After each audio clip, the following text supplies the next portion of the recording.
Hello everyone, welcome back to my mini blog. তো আর তোমরা তো এর আগের ভিডিওতে দেখছিলাই যে দুষ্টু কতক্ষণ পর আসছিল আর কি আমাদেরকে নিতে। তারপর আসার সঙ্গে সঙ্গে আমরা দেখো কোথায় আসছি।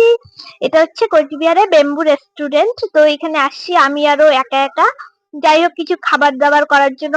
আর খুব স্বল্প পরিমাণে টাকা নিয়ে আসছিলাম, তাই দুইজনের টাকাটা এক জায়গা করলাম, করে মেনু কার্ড খুলে বসে পড়লাম কি খাবো। আর ওদিকে হচ্ছিল আইপিএল, সবাই আইপিএল এর মজা নিচ্ছিল, আমরাও দুইজনই মানে দুইজনে বসে আইপিএল ও দেখছিলাম। কিন্তু আমাদের বসার মানে বসতে ইচ্ছে ছিল ওই যে পেছনে, কিন্তু এখানে পুরো বুক ছিল, তাই একটু মনটা খারাপ ছিল। যাই হোক তারপরে আমরা নিয়ে নিলাম মানে একটা ঠান্ডা, যাই হোক, আর একটা চিকেন পকোড়া কিছু। মানে আমাদের পেটটা ভরাই ছিল, আমরা তো এখানে আসছিলাম মেন কথা হচ্ছে ঘুরতে।